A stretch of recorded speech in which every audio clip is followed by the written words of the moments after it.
Episode 24.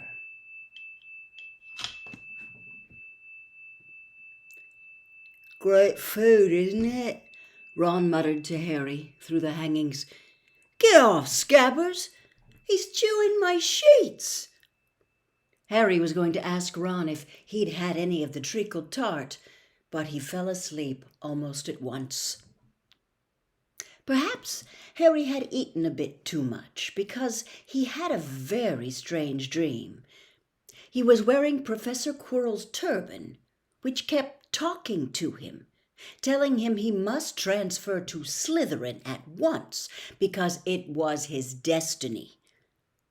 Harry told the turban he didn't want to be in Slytherin, but it got heavier and heavier. He tried to pull it off, but it tightened painfully. And there was Malfoy, laughing at him as he struggled with it. Then Malfoy turned into the hook-nosed teacher, Snape, whose laugh became high and cold.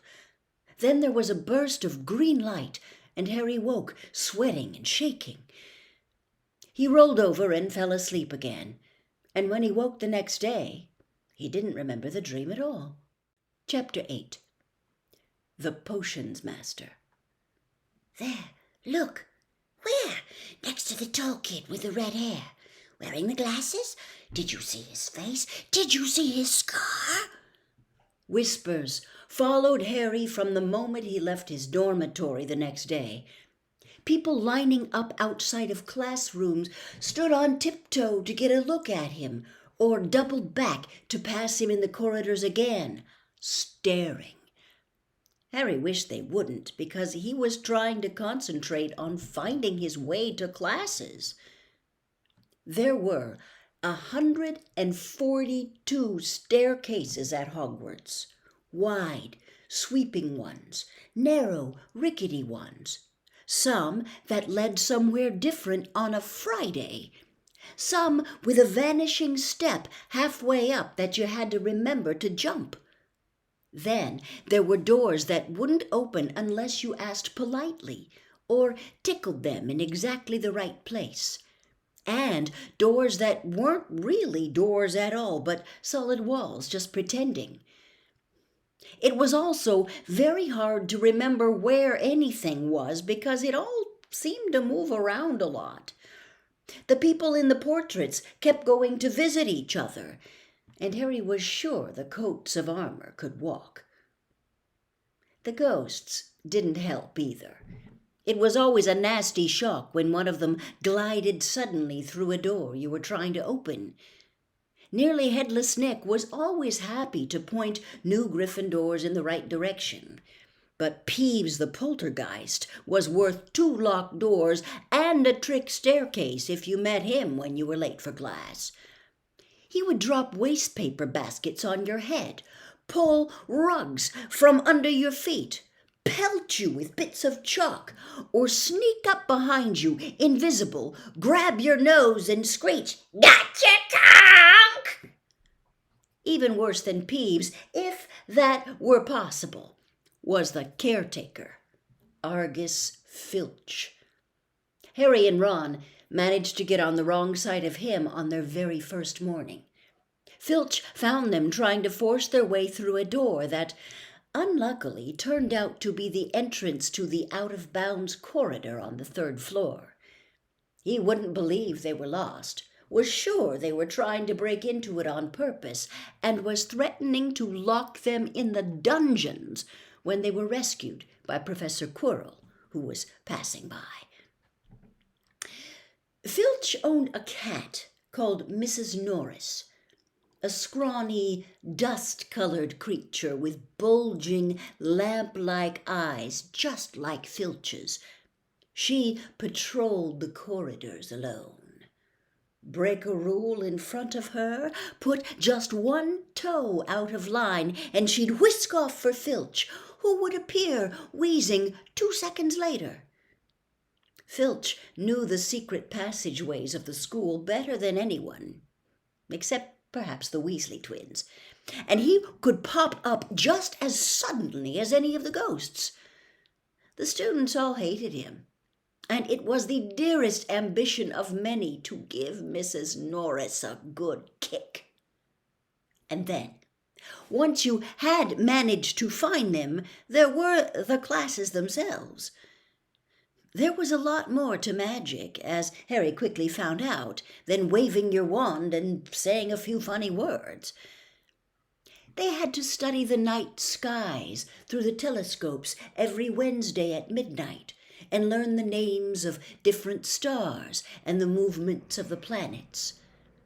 3 times a week, they went out to the greenhouses behind the castle to study herbology with a dumpy little witch called Professor Sprout, where they learned how to take care of all the strange plants and fungi and found out what they were used for.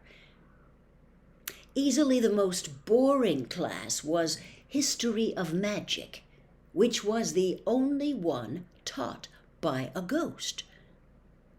Professor Binns had been very old indeed when he had fallen asleep in front of the staff room fire and got up the next morning to teach, leaving his body behind him.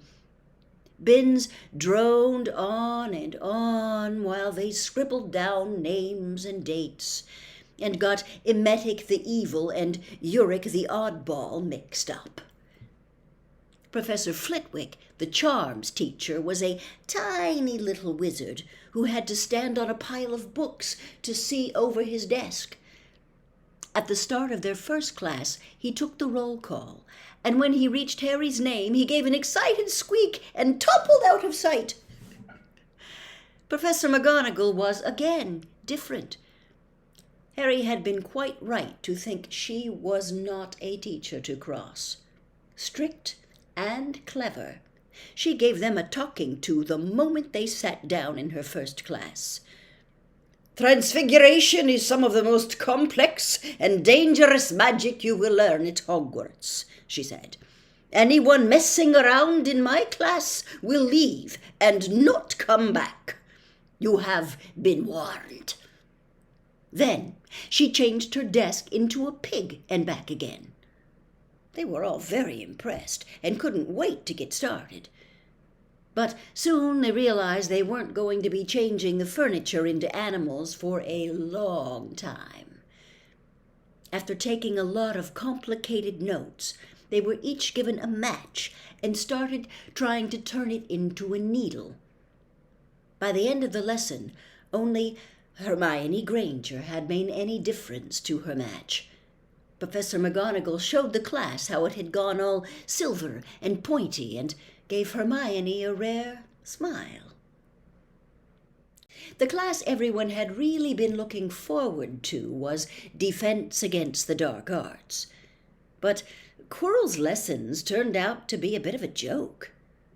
His classroom smelled strongly of garlic, which everyone said was to ward off a vampire he'd met in Romania and was afraid would be coming back to get him one of these days.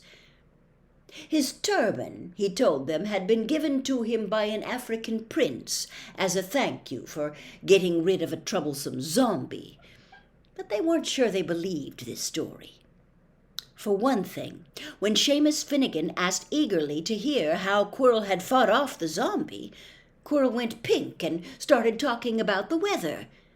For another, they had noticed that a funny smell hung around the turban, and the Weasley twins insisted that it was stuffed full of garlic as well, so that Quirrell was protected wherever he went. Harry was very relieved to find out that he was not miles behind everyone else after all. Lots of people had come from Muggle families, and, like him, hadn't had any idea that they were witches and wizards. There was so much to learn that even people like Ron didn't have much of a head start. Friday was an important day for Harry and Ron. They finally managed to find their way down to the Great Hall for breakfast without getting lost once. "What have we got today?" Harry asked Ron as he poured sugar on his porridge. "Double potions with the Slytherins," said Ron. "Snape's head of Slytherin House. They say he always favours them. We'll be able to see if it's true." "Wish McGonagall favoured us," said Harry. Professor McGonagall was head of Gryffindor House, but it hadn't stopped her from giving them a huge pile of homework the day before. Just then, the mail arrived. Harry had gotten used to this by now, but it had given him a bit of a shock on the first morning, when about 100 owls had suddenly streamed into the great hall during breakfast, circling the tables until they saw their owners and dropping letters and packages into their laps. Hedwig hadn't brought Harry anything so far. She sometimes flew in to nibble his ear and have a bit of toast before going off to sleep in the owlery with the other school owls. This morning, however, she fluttered down between the marmalade and the sugar bowl and dropped a note onto Harry's plate. Harry tore it open at once. It said, in a very untidy scrawl, "Dear Harry, I know you get Friday afternoons off, so would you like to come and have a cup of tea with me around 3? I want to hear all about your first week. Send us an answer back with Hedwig. Hagrid." Harry borrowed Ron's quill, scribbled "Yes, please, see you later" on the back of the note, and sent Hedwig off again. It was lucky that Harry had tea with Hagrid to look forward to, because the potions lesson turned out to be the worst thing that had happened to him so far.